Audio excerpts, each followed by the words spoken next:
Hi, this is Paul, and I have a friend on today, and this is a friend that I made since I started my channel. I didn't know Dan at all before that, but very quickly he somehow found my channel, probably through Jordan Peterson, and we started email corresponding, and I met once with he and his wife when they were out in this neck of the woods and had a lovely lunch with the both of them.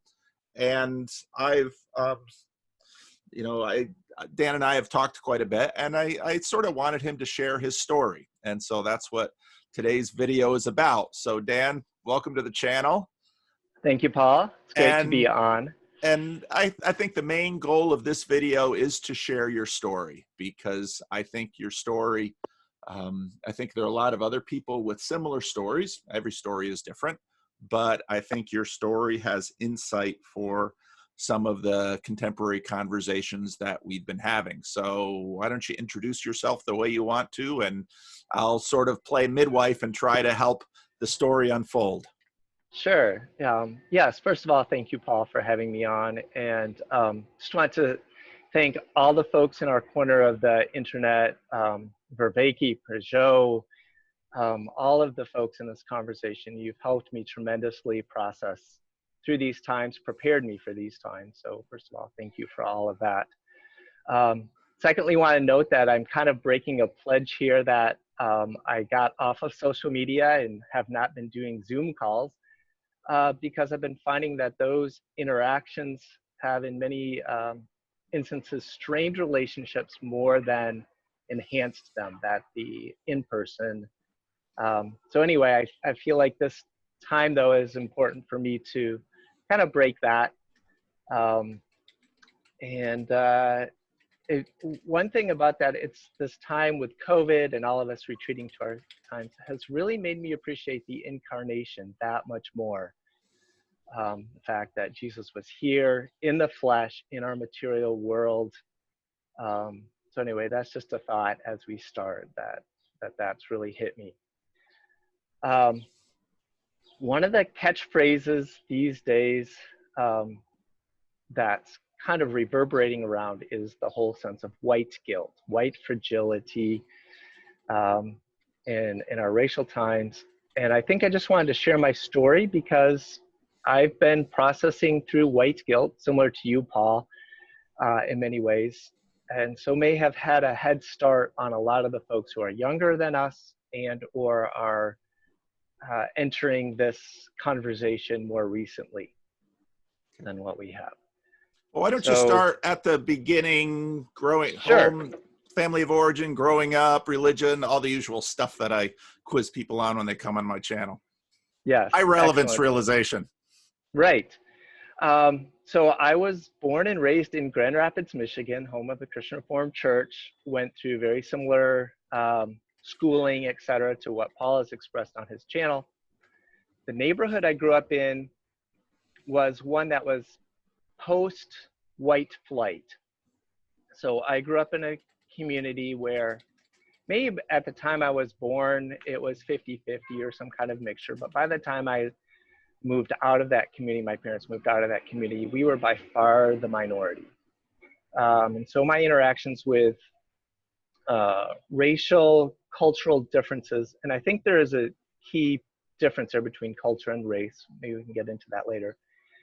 One of my best friends when I was 6 was the little black boy who lived around the corner. Another one of my best friends when I was 6, went to the school and I was at, which is mostly these Dutch kids. And there was a little bit of a disconnect between those two. And so early on from 6, I saw some of the complexities of different communities. So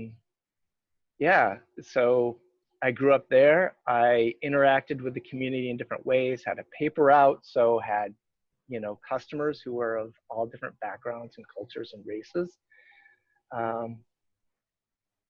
Started there, and there's a term that's been kind of kicked around, and I think this fits me as a third culture kid, where people who are from one culture grow up in a predominantly different culture. It's kind of like yellow and blue make green.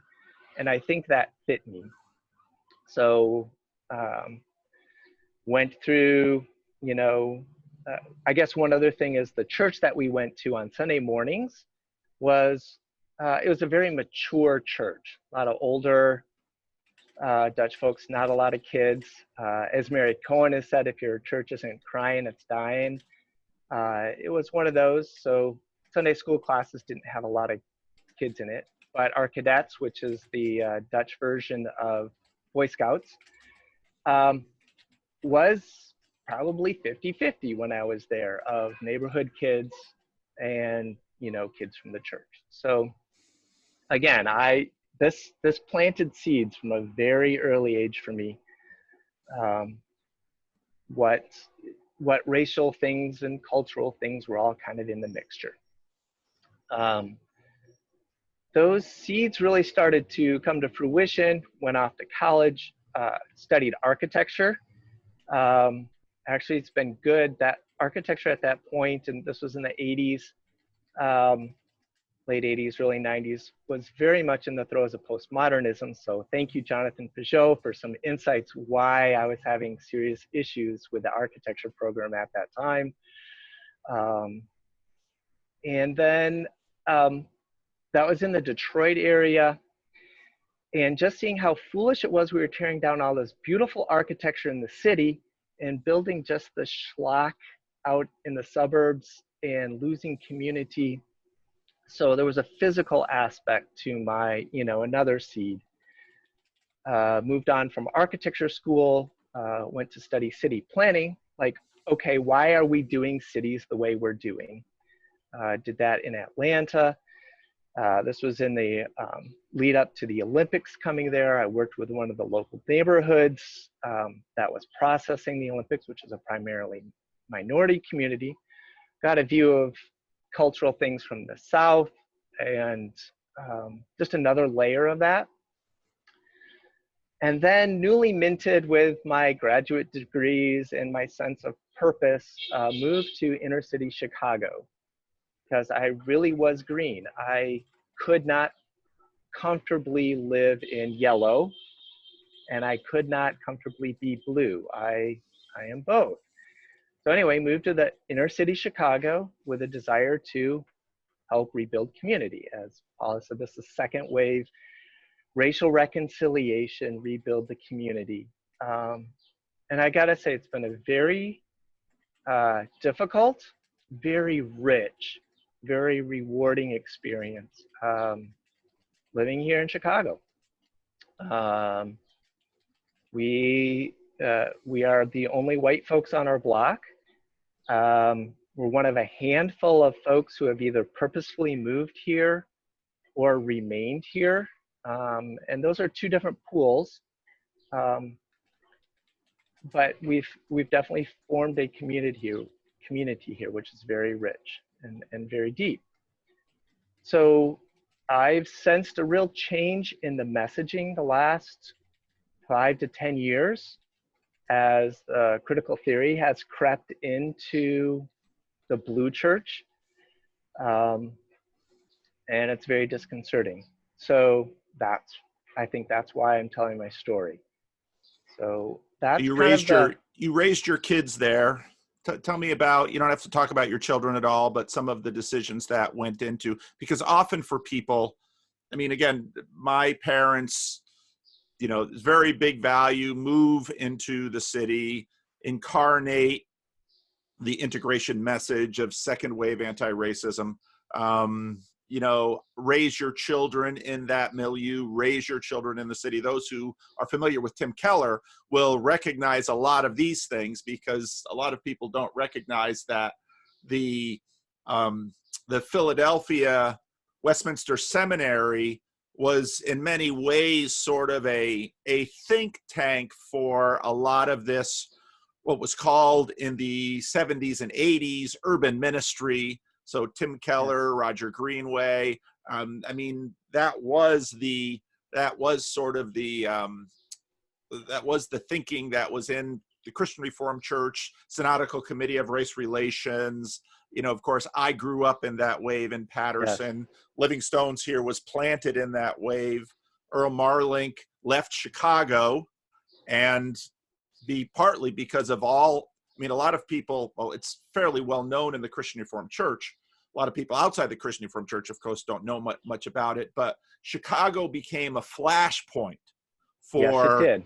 the racial reconciliation conversation in the Christian Reformed Church with Timothy Christian School. That whole fight became the Synodical Committee on Race Relations, which became SCORE, eventually became, Christian Reformed Social Justice. There's a deep history to that my father was a big part of. Earl Marlink, who was a pastor here, it's one of the goals he had when he moved to Sacramento and establishing this church. Could Black people and white people actually come together and do life and church together?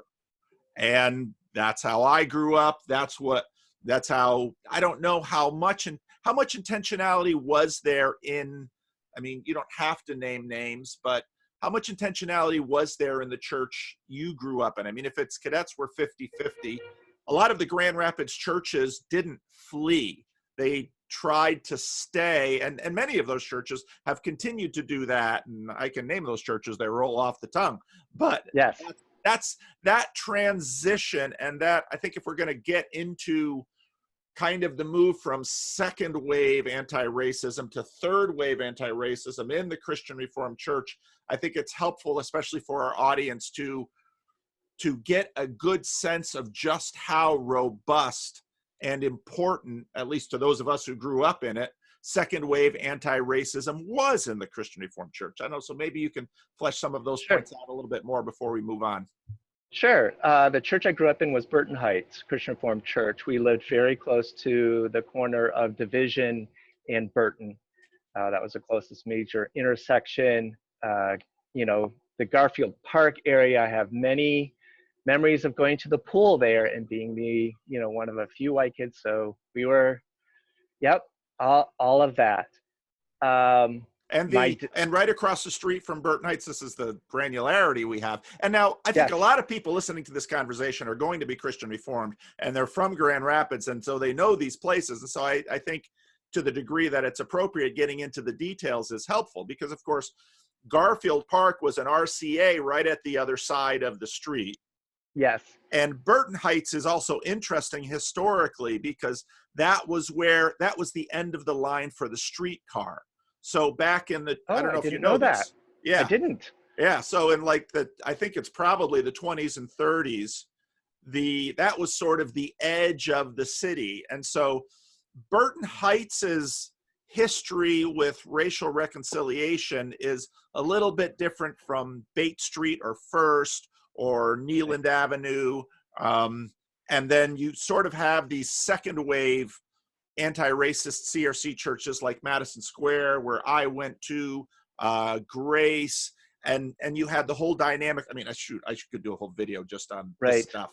The chapel movements, because of course Madison Square was a chapel, and my father's church, Northside Chapel, that word chapel in the Christian Reformed Church had a specific meaning, but Burton Heights was one of those churches that was, as you said, a mature congregation, because it had been sort of cities in North America tend to grow out as they age.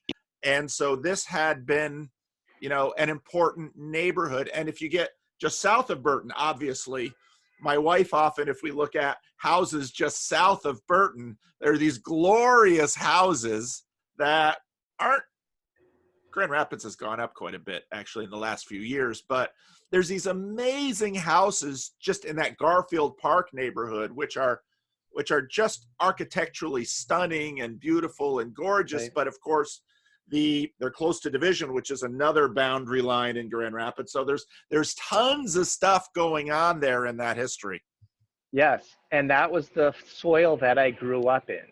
So it planted all of those seeds. So when I was graduating and starting my own life, I couldn't just do the next suburban thing. It just didn't fit who I was. Right. There was no way I could survive in that. So I had to be part of that. Yeah. And that's very similar to me. So you mentioned Grace. That's where my dad attended until he passed away, was Grace. That's where he ended up. So that's very much, you mentioned Timothy. So we're in North Lawndale, the neighborhood North Lawndale, which is where Timothy originally was. And you know this history. Yeah. Moved out to Cicero. Cicero is the one place that Martin Luther King would not march because Cicero was very racial, which, as we talked to the story, brings us back to 2 weeks ago, which is why I'm speaking out now. Timothy, there was a lawsuit between Timothy and the members of the Christian Reformed churches in Lawndale and Garfield, Chicago, which is different than Garfield, Grand Rapids, because they weren't letting the Black kids go to Timothy because there were death threats to board members and teachers. So there's an agreement where Timothy will bus any kid from the west side of Chicago out to Timothy in Elmhurst. As part of that, also, they seeded a little school, which is sad little school. And so when we were looking around to where are we going to send our kids, we looked around and said there were not any qualified schools to send our kids here in our community. And because there were no qualified schools for our kids, there were no schools good enough for our kids, that means there were no schools good enough for anybody's kids, regardless of. So we took that little Christian school and we made it good enough for our kids. So the first 7 years here, we spent building that school. That was one of the main efforts. And the school is doing well. There are other schools. In my time here, the Archdiocese has closed 20 some odd schools. Chicago Public Schools has closed over 50 schools. We could build another 70 school that we built, and it would be a drop in the bucket. Yeah. And just as an explanatory note for other people, with the Christian Reformed Church, the church doesn't own the school. This gets into, people have heard me talk about Abram Kuyper a little bit. The schools are run by the parents, this whole Kuyperian vision of sphere sovereignty. You don't want preachers running schools. You have parents running schools because that's more appropriate to their sphere. And so in our little subculture of the world, Calvin College very early on had two missions. It was to train ministers for the churches and teachers for the schools. So in the history of the Christian Reformed Church, Christian schools are a very big deal, which meant that this fight over Timothy Christian, it wasn't the church sort of controlling the school. It was, and that's how this thing landed up in court and became, this was a flashpoint in the Christian Reformed Church, a defining moment in terms of racial reconciliation in the Christian Reformed Church. So anyway, just these comments so that a broader audience can have a little bit of better understanding of what we're talking about. Now we know many of our friends' kids have sent their kids out to Timothy because that is still the high school. There are a few Christian high schools in the city, but fewer than there were. And actually, there's another one in our little network. There's a school that's talking about adding the high school. So there's still work. There's still work to do. I think, actually, that brings up one of the points that I want to make about maybe white guilt. Like, I've dedicated my life to this. This is how I live. And it's a drop in the bucket. It's crashing on the rocks. If you think as a white person you can solve any Black person's problem, just put that aside right now. And I think that's where a lot of the angst in all of this is coming from. There's a big burden being put on messaging white people, you have to solve the problem. But then simultaneous with that message is like, well, you have to sit down and shut up. You can't do anything about the problem. And that's just a philosophical and psychological burden that is impossible to solve. You can't do it. And you shouldn't be expected to do it. So anyway, that's one of the messages to white guilt. Don't take on more than what's yours? appropriate.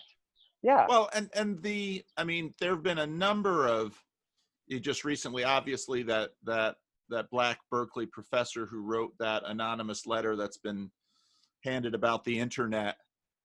Implicit in, and John McWhorter's made this point again and again, implicit in that message is the assertion that there's a very racist assertion that Yes. Black people are somehow unable to help themselves. Not that, so you begin to differentiate and say, okay, so you have a challenge. Well, we all have challenges. Maybe some of your challenges are because of, and just last few videos, I am not a doubter of systemic racism at all. I grew up seeing it. And just this morning, I got into a little Twitter thing because of Scott Adams' systemic racism thing. Oh, I don't believe in systemic racism. No, systemic racism. But again, as a Calvinist, it's not just racism. All of our sin gets into our systems and gets magnified and things out there. But you're right that when you get two messages, this is for you to solve. So sit down and shut up. It's like, wait a minute. White silence is violence. Sit down and shut up. Or we'll give you the words to say. Right. But then am I saying them? Or then am I a non-player character megaphone? And here's the thing, because it continues to break down the thing that I think the way both of us grew up, people are like, well, you have to listen to Black folks. And it's like, okay, implicit in that is, oh, you mean they're all saying the same thing? Right. My goodness. I think that is one thing that I've benefited from, is living here and knowing a plethora of people from different backgrounds and different colors, and just seeing the rich. There's nothing more fulfilling than being in a room where you're the only pale face and not realizing it until you're kind of leaving the room, and you're like, huh, I was the only white person in there. That's kind of interesting. But when you're, I think one of the things that's problematic about the current conversation, and I think you've used this example, psychologically, it's like, don't eat the chocolate cake. Don't eat the chocolate cake. Don't eat the chocolate cake. And what are you going to do? You're going to think about the chocolate cake. You're going to eat the chocolate cake. And I think that's what we're doing with race. What race is this person? What race is this person? Instead of like, oh, this is my neighbor. This is my friend. This is my colleague. This is the person who we've shared childcare with. This is the person who's, the pastor, my friend, my colleague. There's so many conversations out there that should be more, that there's more that unites us than divides us. Yes, there's differences in Dutch culture or Italian culture or Jewish culture or, urban Black culture. There's differences in Southern Black culture than Northern Black culture. There's differences in South Carolina Black culture and Texas Black culture. Yes. And diaspora Black culture. And it's a rich, multifaceted culture with amazing diversity within it that all gets ghosted in this conversation.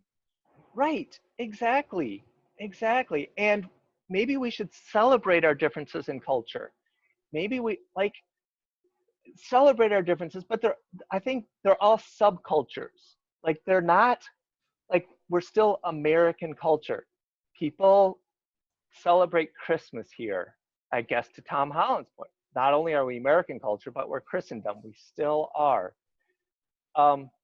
You go into everybody's homes. They have Christmas trees. At Christmas time, you open presents, weddings. Yes, okay, maybe some of the musical selections are a little different. It's the same basic culture. So we should stop dividing or emphasizing these things. anyway, when we get to celebrate, like, oh, well, Dutch people have some pretty good desserts. We cat, whatever.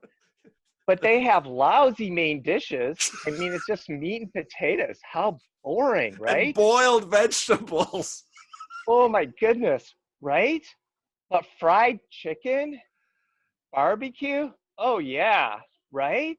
So let's celebrate the fact that we bring these different things. And by the way, one other aspect of this, going back to the Cicero thing, Cicero used to be, well, this whole area used to be Dutch. It was the Dutch farmers originally. The oldest Christian Reformed church used to be just east of here, and now is just west of here. And just, so anyway, the Dutch folks kept moving out when the Jewish folks moved in. And then the Jewish folks in the 60s all moved up to Skokie, mostly, very quickly when the Great Migration, the African Americans coming up from the South. And then so there were the Dutch folks and then the Jewish folks. So it's complicated. South of here were Eastern Europeans in the South Lawndale area, little village, because now they're more, La Villita, now they're mainly Mexican immigrants, also Mexican immigrants in Cicero. So this gets complicated. It's not just two groups. Chicago is a, you know, multiple layered. So one of the things going all over that I found disconcerting about these last couple of weeks, as the burning and looting was going on, was very indiscriminate.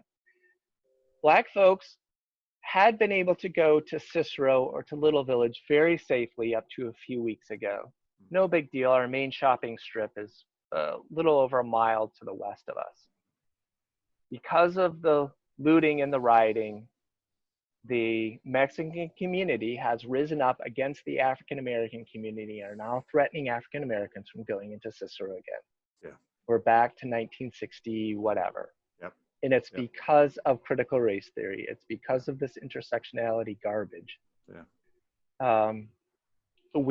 You've talked about this on the channel. Like with intersectionality, what do you do if you're a white woman? Does your white side oppress your female side? What do you do if you're a black man? Right now, what do you do if you're a black police officer? One of my best friends has worked for the Chicago Police Department for over 20 years. He's a black man. Like, you cannot just, it's not a simple hierarchy. It's not a pyramid. We're talking about real people in real situations. Well, I think your point, you know,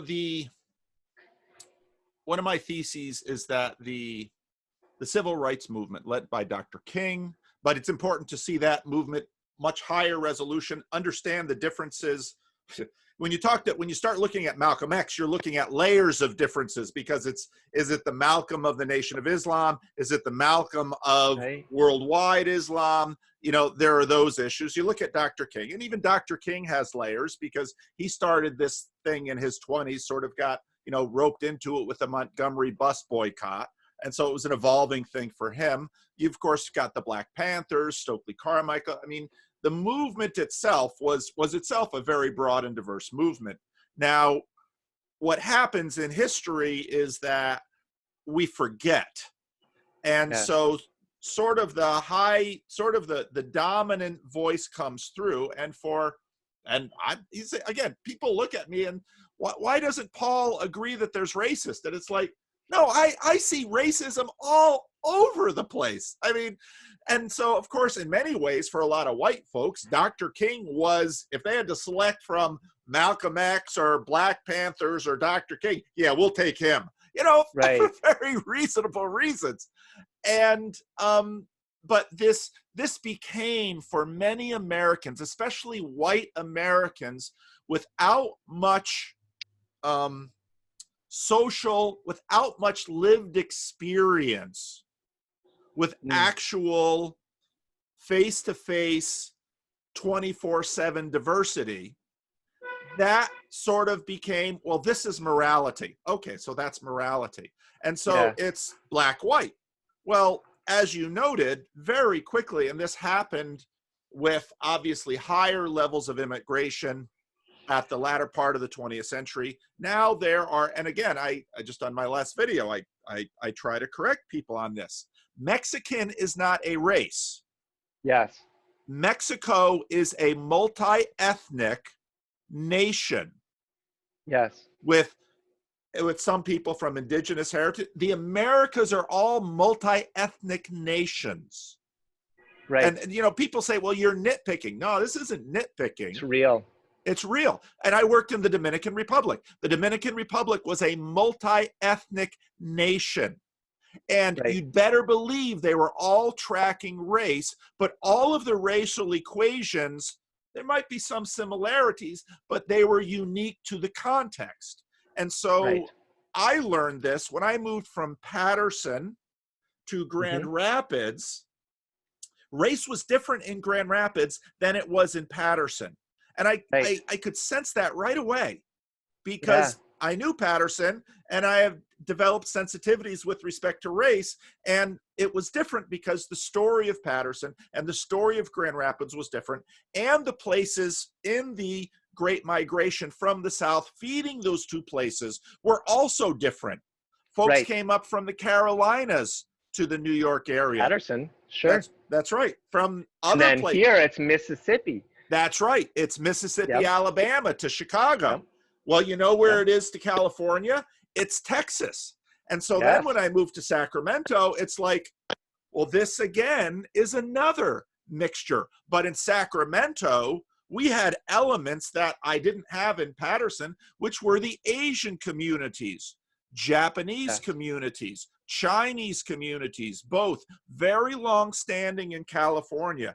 And, of course, Hispanic communities. So right away in California, now, I've always been, now this is good, I'm going to get into so much trouble with this video. You and me both. I know. Because I have friends, I think that's what's so hard, long-term, deep friends who are being infected with the virus of critical theory. Because the RNA strand of critical theory matches up with the DNA of the cells of folks who care about these issues. Yeah. It feels like we're going backwards. Even like you'd mentioned the Hispanic, like the difference between the Mexican immigrants here and the Puerto Rican immigrants here, significant cultural and angst between those two. That's right. And you can't lump people into groups like this. And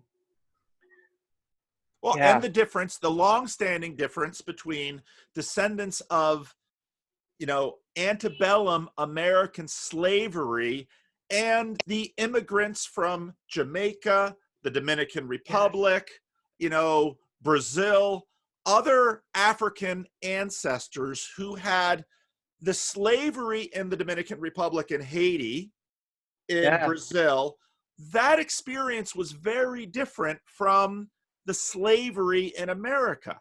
And those differences, and you know, Thomas Sowell has been one of the Black scholars that has highlighted this, that difference has had systemic impact in the community systems.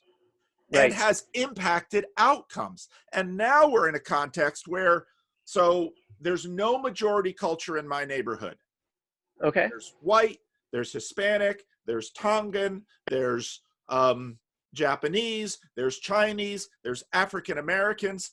The church that rents my sanctuary are Nigerian immigrants.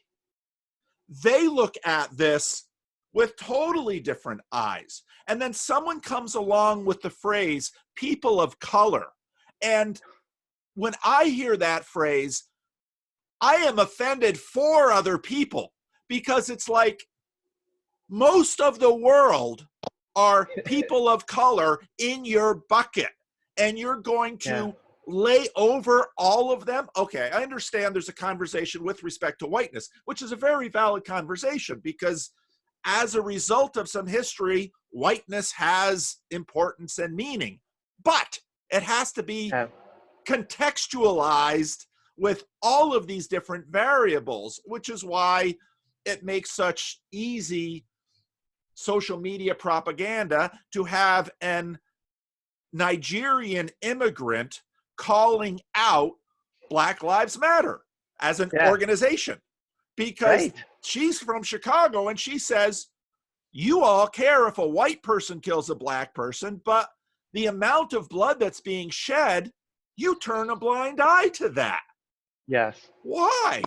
And as someone who grew up caring deeply about the suffering, not of people I see on TV, but looking at the kinds of systemic racist bondage that people I know personally live and die from, that kind of propagandist, facile shallowness infuriates me. But when I talk about my anger on this, well, now I'm a racist. Like, all right. Exactly. You know, and even with the whole whiteness thing, it's my understanding that Chicago has the highest number of Polish immigrants outside of Warsaw. It's like, don't tell me they haven't been oppressed. My goodness, right? So people oppress people. We do this to each other. It's multi-layered and multifaceted. Let's get back. And to I think go ahead. Yeah. So I think a couple of the errors that I'm seeing here, and I think you've highlighted some of them. One is you talk about the whole Heidelberg Catechism, misery, deliverance, gratitude, right? I learned it, alliteration, sin, salvation, service. I think what we've done, and this is an element that I've struggled with, all of us struggle with, you see something, you want to address it, you have this sense of guilt, and you do sin, I have guilt. It's interesting, that's been a hard thing for the church to sell lately, because that's the starting point. You're sinful, you're awful. Great, what a great marketing strategy, right? Why do you think all these big mega churches are kind of downplaying that? Because it's an awful, but we know that. So even though the church has been downplaying it, it's coming back up around. Yes, you are sinful. That's the starting point. But what we're doing is we're doing sin, service to get salvation. We're flipping the last two. It doesn't work that way. You cannot do enough service. You cannot help enough Black people. You cannot build enough schools. You cannot do whatever you think you're doing, enough rallies or voting for you cannot do enough to earn salvation. It doesn't work that way. It has to come after you have a sense of the gratitude, the wonder of like, wow, I'm in relationship with a transcendent creator of the universe. That's where it comes from. Well, I think I've struggled with that. All of us have, right? Yeah. So anyway, that's. Well, the reason I grew up with Sin Salvation Service too. And the reason I abandoned that framing of it is because all three words are way too fudgy. Yes. Words that fudge. And what we're seeing with critical race theory is exactly what you described. And the reason I use misery instead of sin is because it's often not our sin that drives us to Christ. It's our misery. Yes. Because we're not in a place to see our sin yet. And the Heidelberg Catechism sets that up. And the Heidelberg Catechism uses the word misery.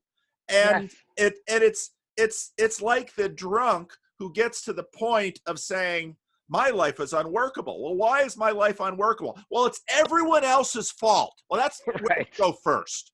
And then again, as you said, racializing this is deeply problematic. Yes. Because I got to be careful with stories here because. Yes, I too am thinking of names that I'm biting my tongue. But when you begin to tell, I'll just use this. I haven't asked them. Yeah. Because when you begin to say people, well, let's go to Godwin's case. If you begin to tell people all of your problems are attributed to this other racial group. Mm. You are seeding. Mm-hmm. You are seeding motivational racism and propositional racism into the next generation. Yes. And that's exactly what happened. That's how the plantation owners pitted the so-called white trash off of the African American populations. Yes. Yes. Yep. Because they told the poor white folks, I mean, a tiny group of people owned slaves. They were at the top of the Pareto distribution. Yep. Well, what are you going to do with all the other white folks who are poor and scratching out a living? We'll put them in direct competition with the black folks. And, you know, you can continue to ride the gravy train. I've just made a Marxist argument, but this is the kind of things we do. So it's our misery that drives us finally to say, I am a sinner. Because for the most part, all of this, you are a sinner stuff, it doesn't yield good fruit. I am a sinner. Right. And this is at the heart of our theology. So then what about my sin? Well, and see, I had to go, well, my experience of learning the limits of my capacity to save the world happened overseas. Where, you know, in North America, you know, if you're working in Chicago or Patterson or Sacramento or LA, costs a lot of money and the system seemed real big because the populations are big. You wade into the third world where you have a, you know, where your US dollar and your white missionary skin seems way more potent, and you wade in there and you think, surely I can fix some of these things. Nope. You learn just what kind of enemies you are facing. You learn what principalities and powers really are. Now suddenly, deliverance. Oh, it is Christ who saves. Right. So, but then what do I do? What do I do with my life? Yes. Gratitude. You know, and you nailed it exactly right. You go sin, service, salvation. And the point of the catechism is that this doesn't work, and it's self-salvationism and it's anti-gospel. But when I find implicitly my Calvinist denomination talking like this, yeah, I have a theological problem with that. Yes. I have a problem with the low resolution of the sales job being done, and I have a deeper problem with the implicit salvationism that's in the program. I got to shut up because it's supposed to be your conversation. So no, but you preach. That's, and not only that. So in being here, it's like, obviously I've gotten beyond our denomination, my denomination of origin, because, you know, we have there's a little CRC here and the little school, but there's a lot more of Christian community and broader community that's here doing things. And they've kind of boiled it down to the great commandment: love God, love people, right? Yep. And I think, and maybe this is like the secularization taking over the organizations, because you don't run into enough Christians doing it. And let's be honest, even those of us who have grown up in the church struggle with the faith aspect of it. So you forget the loving God part, and you just talk about loving people. And again, it's an inversion. I'm just going to love people, love everyone. I'm just going to be nice. And yes, if you lose step one, step two goes sideways very fast. And that's where you run into all these programs that people are doing out of good motivations, great heart, that are doing as much or more harm than they're doing good. That's right. And that breaks my heart. Yeah. That breaks my heart. Yeah. So, and if I didn't care, I'd be like, yeah, whatever. But I Yeah. care, and you can't help but care. So yeah, coming back around to my story in terms of, you kind of introduced how I connected with you. It was through Jordan Peterson. So I guess there were two waves of me trying to have a positive impact on this community, two main waves. One was when I first got here, I was 25, naive. We're going to do great things. I think it was the right thing to come here and to plant roots and to live our lives here in many ways. Idealism crashed against the rocks of reality. And so anyway, my wife and I have traded positions in terms of who's been the one paying the bills and who's been the one doing more, quote, ministry. I started out in the ministry. She was paying the bills for several reasons. We switched places. I crashed on the rocks of reality.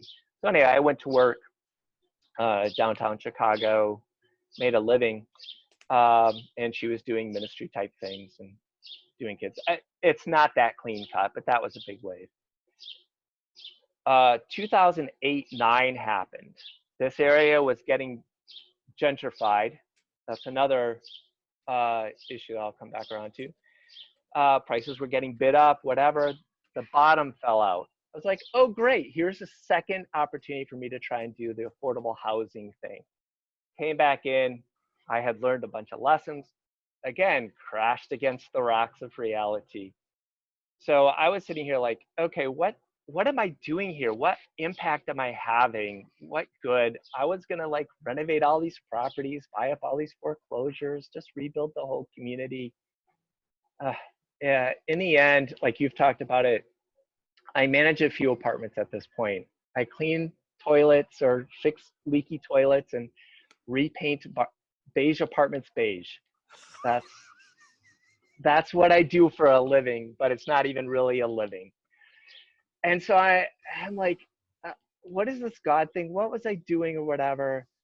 And then comes along Jordan Peterson and you, and I have plenty of time while I'm painting or whatever to listen to you guys. And, Peugeot, Vervaeke, you guys, just a lot of the pieces started falling into place of like, what is this all about? And so, hey, thank you. Thank you for this whole corner to everyone who's listening to this.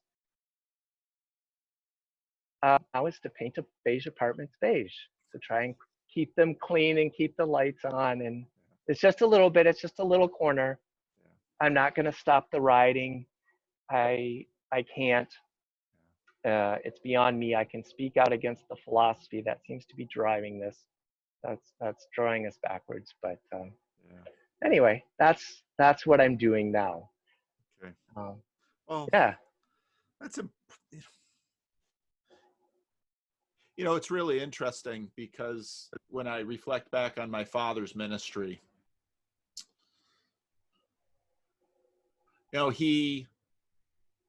some of the big things that people recognized he did, they ran obviously Northside Chapel, which was turning this really kind of a soup and salvation ministry into a church in Patterson, which the timing was exactly right because it's time for the church to be its own thing and not just, but it always had connections to the broader CRC communities. They had the day camp program that he would fund from outside the church every year.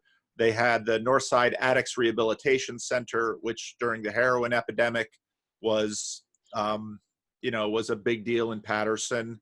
Later on, very involved in Habitat for Humanity and the start of Don Treader Christian School, because as the Dutch folks would leave Patterson, the churches were the stickiest, but the schools and the homes tended to go first. And they had, similar to Chicago, they had the inner city schools, but then finally when the Passaic School closed, they started Don Treader. And so those were the institutional things that my father... Same story. Yep. Same patterns. Story. Yep. Those are the institutional things. But in many ways, my father was deeply loved in Patterson because he cared for people. And so often the way he cared for people was delivering them food. When they had to move, and I went on some of these forays with him because some of the stuff was too heavy or too awkward for him to move alone. So moving someone, he'd take the church van and we'd go to their house and, we'd hump the furniture into the church van and move them from one place to the other. I'm saying all of this to get to the point that painting beige, walls beige, fixing toilets. Yep. These are ways of loving. And here it's exactly here where you also begin to see that the inversion of salvation and service is so critically wrong, because someone might look at you and say, what kind of world saving are you doing painting beige walls beige and fixing toilets? And you say, no, I'm sorry, I'm a Christian. The world has a savior, and it isn't me. There you go. I work out of gratitude because, as with Chesterton, what's wrong with the world? I am. And this is where, is there a degree of validity to white guilt? Absolutely. Sure.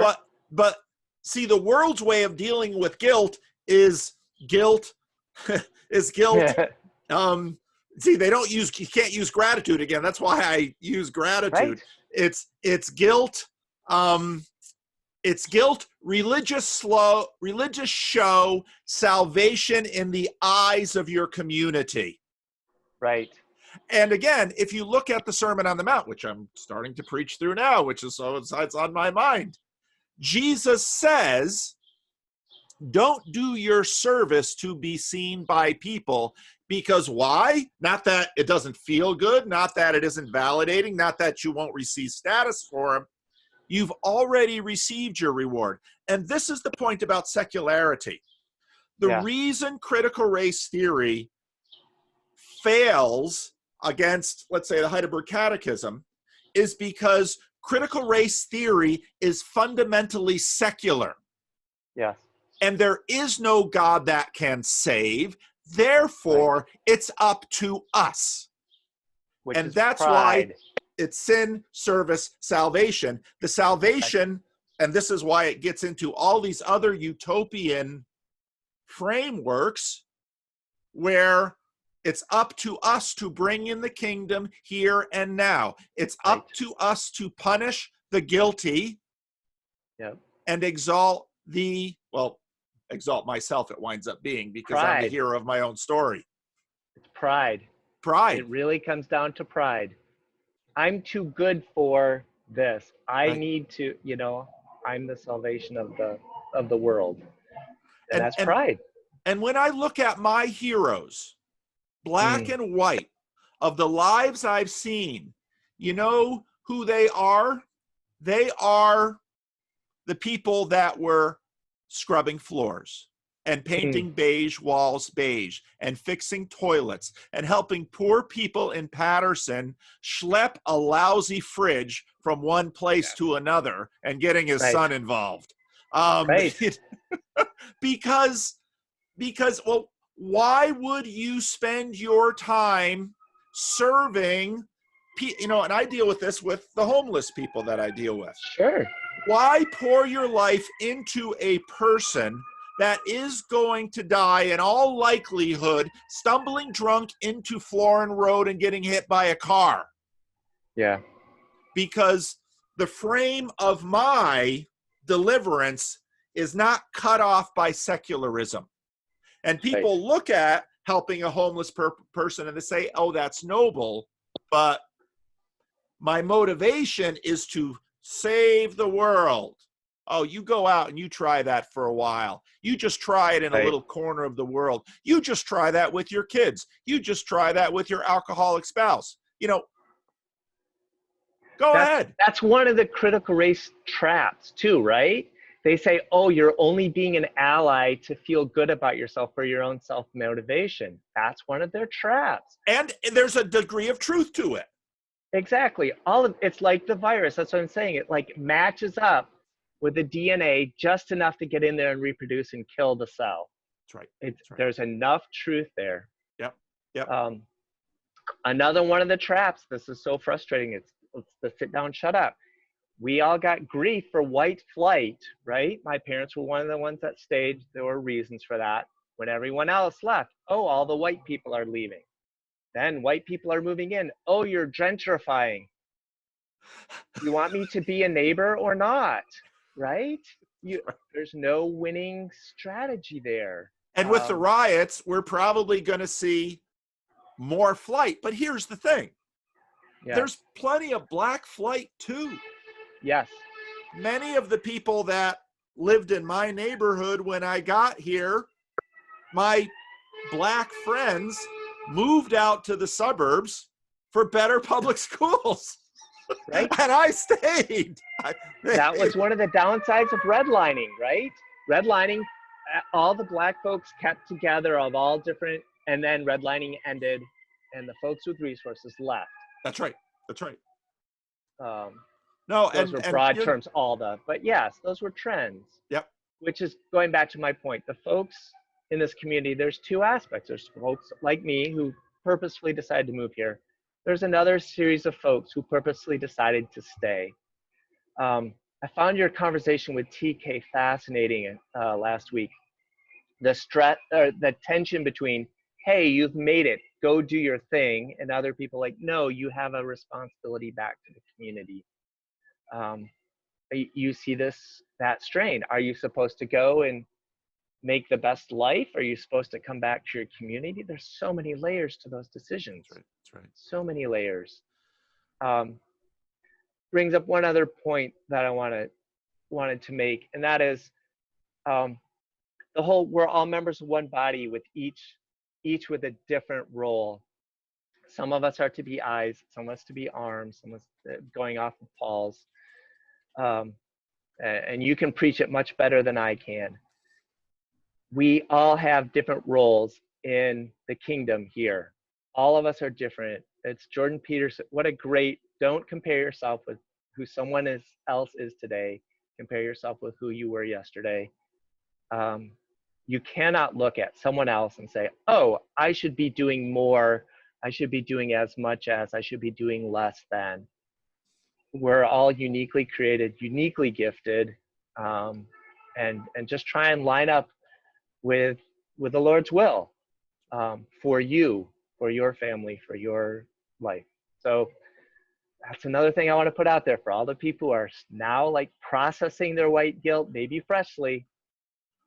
What resources, who are you, and where do you fit into the kingdom? Don't take this cookie cutter, you have to say these phrases, you have to do these actions. That's not what we're called to do. Yeah. That's not what we're called to do. I reflect on, and this is a conversation I wish I had had with my father while he was alive, because I had a lot of conversations with him, and I don't actually have many of these that I think, gosh, I wish, although he would have loved the video stuff that I'm doing. This would have fascinated him. But when I think about my father's story, he grew up in the CRC diaspora in tiny little unimportant churches in the Midwest, Wisconsin Rapids, Hancock, Minnesota, Lighton, Iowa. Where would he have seen a black person? Maybe on a train, okay? Because back then they took trains, but I get the sense that they drove a lot anyway. So he came to Patterson knowing very, very little about the culture he was sent to engage with. Now, over the course of his ministry, he learned a tremendous amount. They would have, February's Black History Month, and so they would have these Black History competitions at church, and he would always win because he read a lot of books. He knew Black history well. But why was he able to be effective in that community. And again, see, now I listen to critical race theory and I hear, okay, you're white, don't come in as the expert. You know, that's not bad advice. That's good advice. Come and learn. And see, it's a Christian, it's sort of a secularish version of be a servant. And that's a good thing. Yes. Now it gets messed up because, again, and this is what happens in secularity, because there's not enough headroom for the good idea to actually fully breathe. Come on in and be a servant. Why? Well, because the meek will inherit the earth. Because, you know, those who hunger and thirst for righteousness will be satisfied. But if you're a secularist, you say, when will they be satisfied? And if you've lived lives like you and I have, oh, by 2030, I'm skeptical. Yeah, not going to happen. So what is your justification for being a servant? What is your justification for coming in and saying, and I saw so many of the Dutch white folks who they didn't know much about culture or racism or anything else, but they came into the community and what did they do? They'd say, you know what? I know how to cook a meal. I know how to babysit a child. I know how to tithe the tiny little amount of money that I have. I know how I can give my time to love my neighbor. And I'll even love the the disappointing, the selfish, the undeserving neighbor of whatever color, because my Jesus loves me. Yeah. And so I'm not going to come in with some big theory and some big answer to solve all the problems of this world. I am going to come in and I'm going to be a servant, and I'm going to be teachable, and I'm going to learn, and I'm going to listen. And so again, I look at critical theory and they're like, white people should listen to black people. Yeah, they should. Right. But that doesn't mean to say that in time, someone might have something to say that, you know, we're all learning from each other as a body. And so. Well, this is another one of those intellectual disconnects. Privilege. Yes, I've had white privilege in certain ways. What were my white privileges? The fact that my parents stuck together through some absolutely crazy stuff, right? We have been, one of the white privileges is, you've talked about this, you know, that the religious and the wealthy are the ones who still do marriage. Yeah. It's hard. It's difficult. I wouldn't say staying married is white privilege. but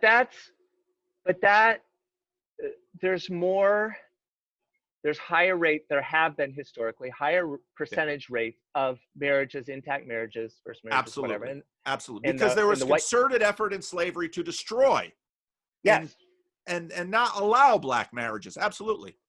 So then you come to a community or you're interacting with folks and you say, well, wait, maybe folks should stay married. Maybe you should wait till you're married to have children. All of those things which are beneficial to the next generation. And you say, well, you can't say that because that you're imposing your cultural, your whiteness on the black folks. It's like, well, no, I'm trying to share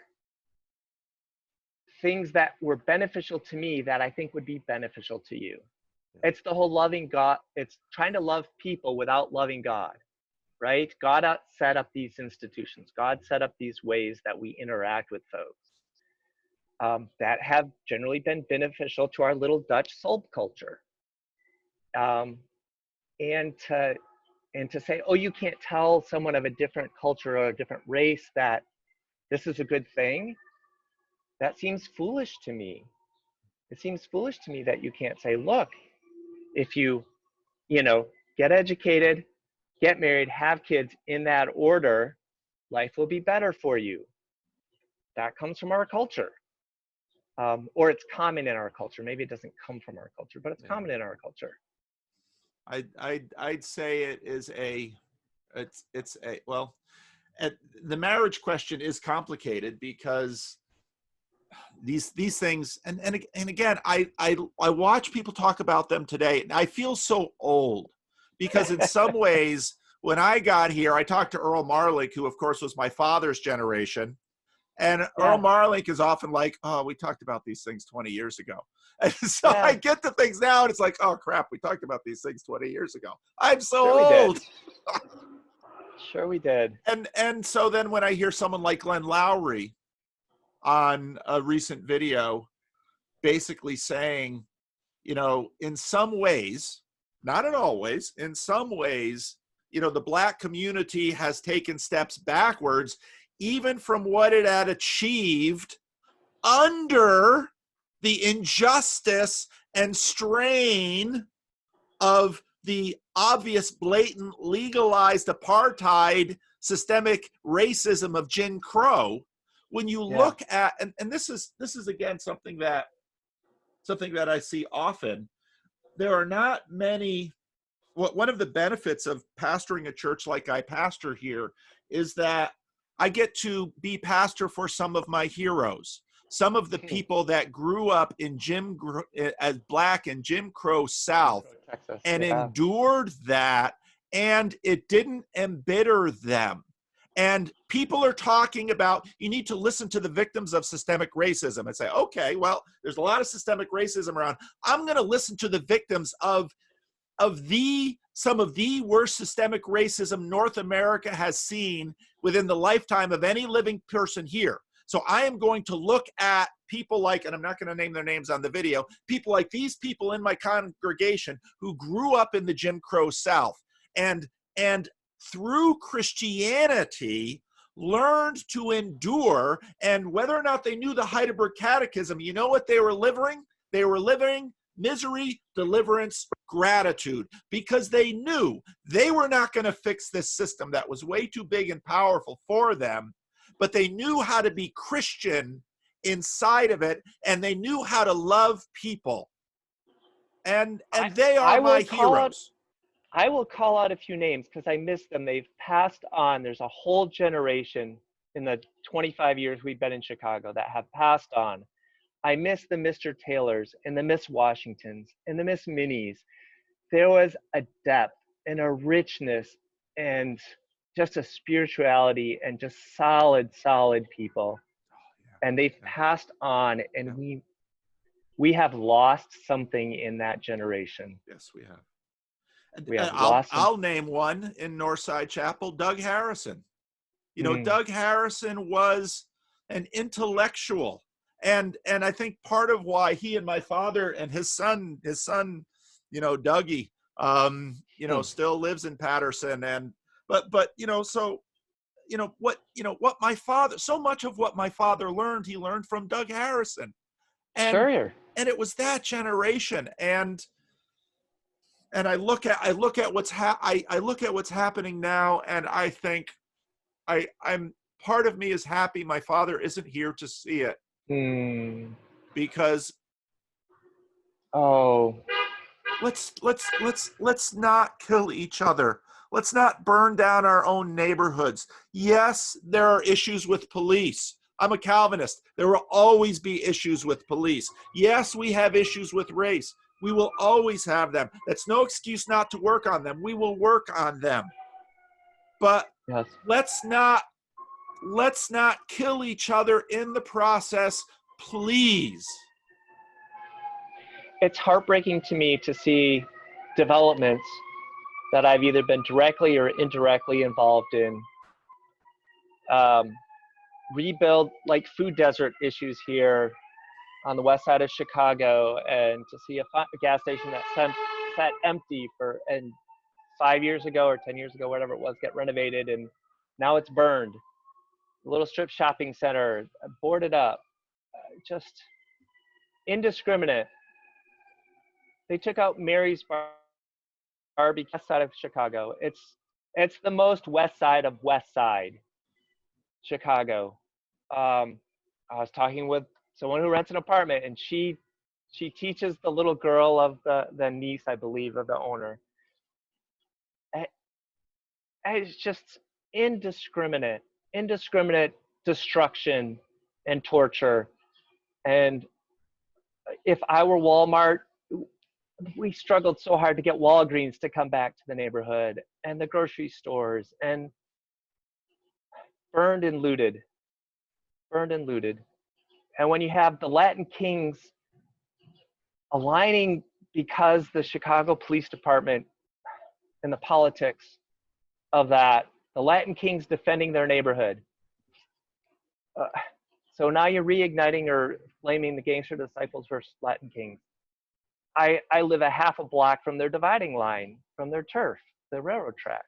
They just like, things had been calming down. What?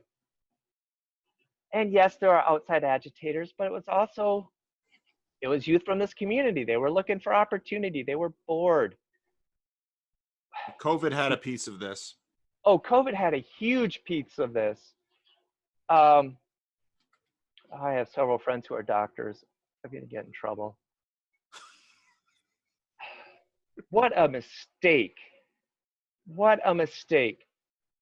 The week before all this blew up, our ultimately intersectional mayor, she's a lesbian black woman who used to be on the police review board, so was like the organization that kept the police in check. She is not woke enough for this crowd. The week before all of this exploded here in my town, she was sending police, she was ticketing people who were trying to gather in socially distanced church services. She was sending police to knock down or to open up the doors of Southside black churches that were gathering with masks socially distanced because it was against her shutdown order. She shut down, still shut down. It is criminal. She said she would put you in jail for walking along the lake. We've been under this for several months now. Talk about packing a powder keg full. It didn't matter whether it was George Floyd or something else. This was gonna pop. This was gonna pop. This is more deadly than the virus by several orders of magnitude. I'm sorry to all my doctor friends. I think on this one a misjudgment was made. Well, let's we've been doing a little ranting and a little bit of preaching. let's turn towards hope. What Sure. Do you have any hope? Oh boy. Not in this age. I do not. I do not. I lost that a while ago, which is why I'm so grateful for the journey with you and Jordan Peterson and bringing back the perspective of the age to come. I'm very concerned where we are going as a community and as a country. I think the voices that our little corner of the internet and these conversations are so important. I feel like they are being drowned out by the mob right now, by all these people who feel like they need to do something. So we're going to tear down the statue of this person who said something racist or did something imperfect. Or reprehensible. Or reprehensible.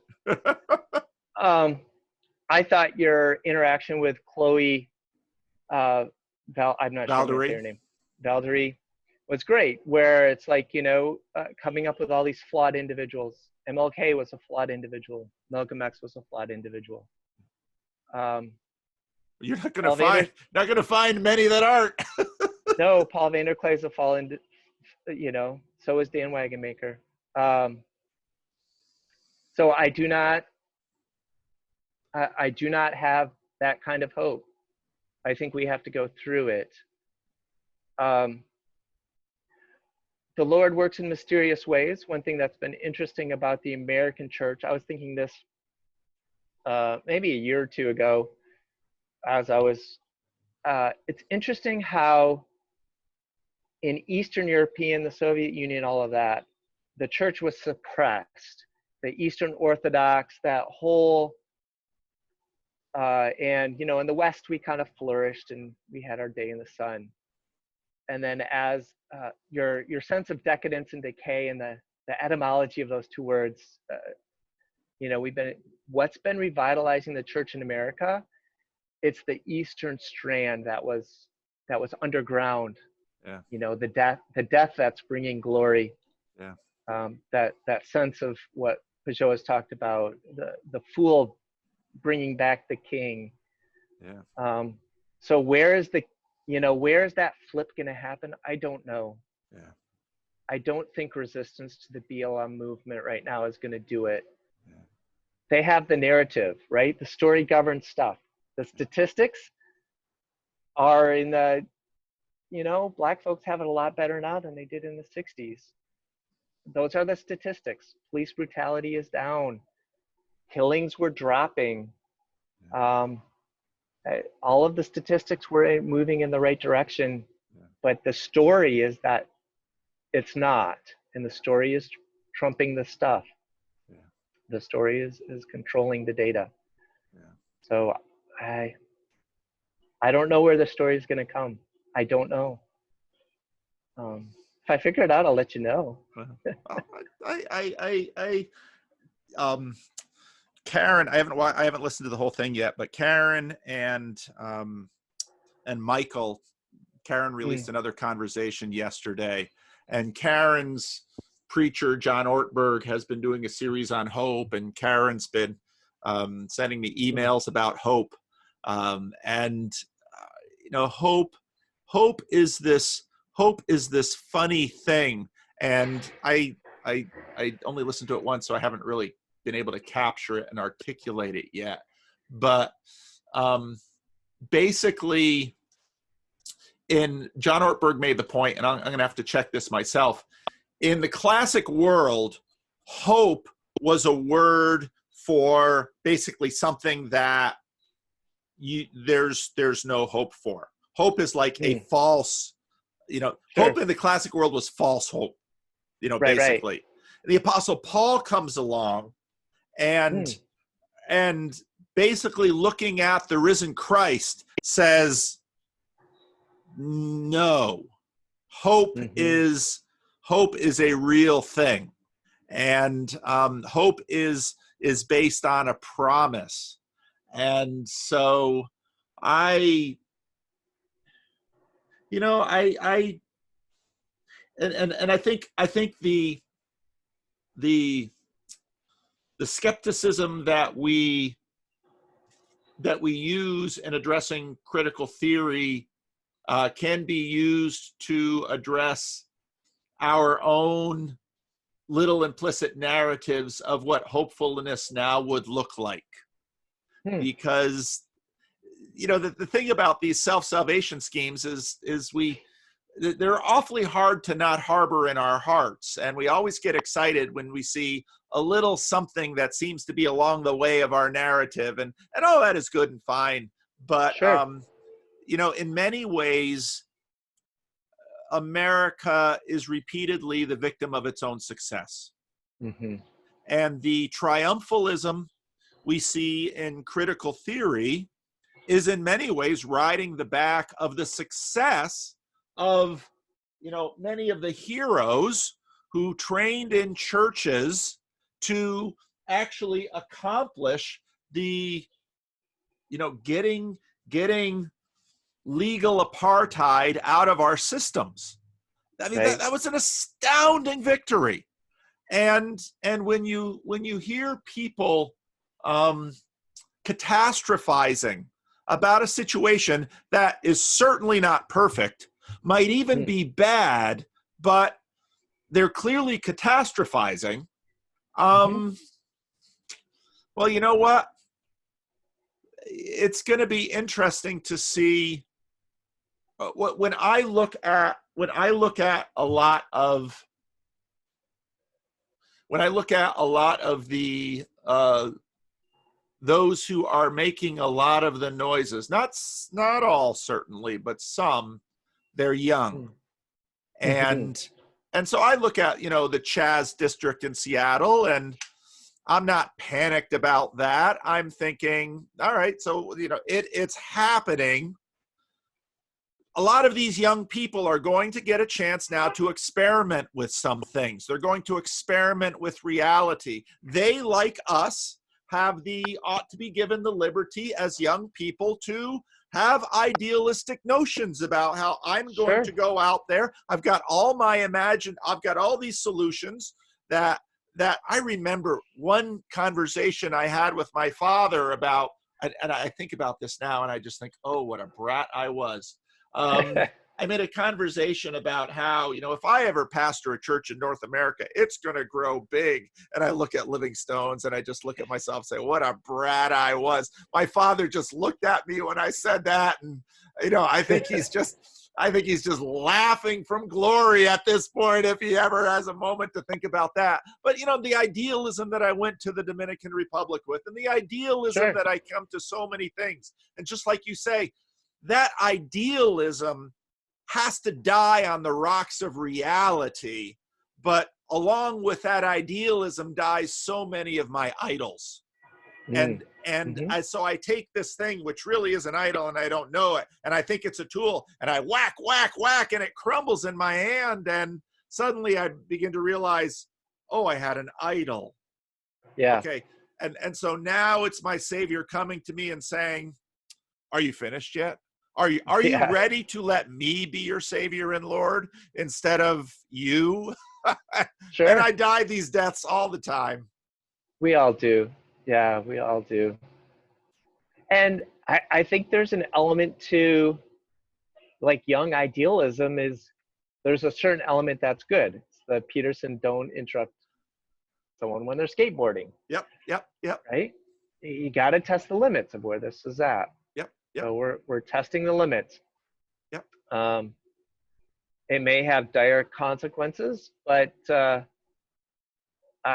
not in charge of when the world ends or begins, and so you ride the wave. Yeah. You ride the wave. And so I look at this generation, and can I critique their ideas? Sure. Do I think I know better than they do? Of course. Yeah. I really hope they don't. You know, because what I want for them is not too much blood on their hands.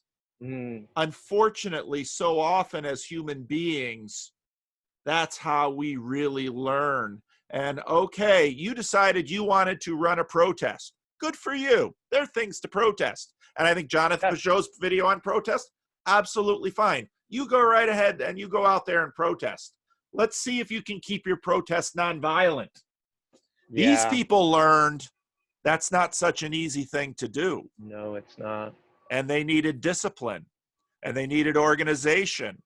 And so, but then when you had your protest and the only Walgreens in walking distance for your grandmother who needs her prescription gets looted and burned, and Walgreens doesn't want to take a chance on your neighborhood again for the same reason you're not finding a Trader Joe's in your neighborhood, and you realize that now everyone has to buy their groceries in the corner store, and all of us know what the corner store prices are like and the kinds of things they have. Quality. That's right. You can buy diet soda and packaged food all you want. You're not going to have fresh fruits and vegetables. And I've watched here in the city of Sacramento them fighting those fights to get those grocery stores into the neighborhood. You have one incident like this, and these are private corporations. They're looking at their bottom line and saying, I'm not going to put a grocery store in there. Do you know that fresh fruits and vegetables, they decay and quickly? That's right. And so it's the reason they cost money is because there's a ton of loss.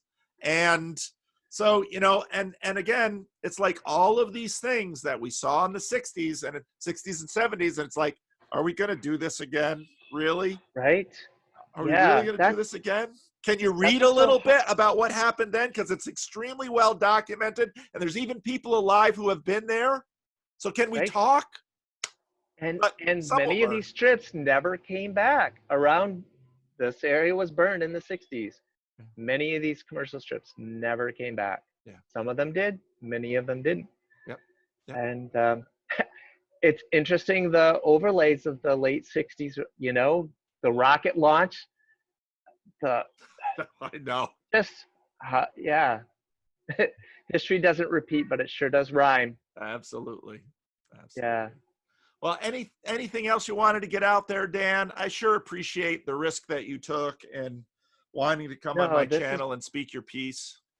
This has been wonderful. Thank you for giving me the platform, and hopefully some folks can glean something from our rantings and ramblings, a couple of, you know, old Dutch white guys. But I don't know. I feel like you and I, we have things to say, and hopefully someone will gain something from them. So yeah. Thank you. Yeah. Well, thank you, Dan. Just stay on the line. I'll just end the recording now. Okay.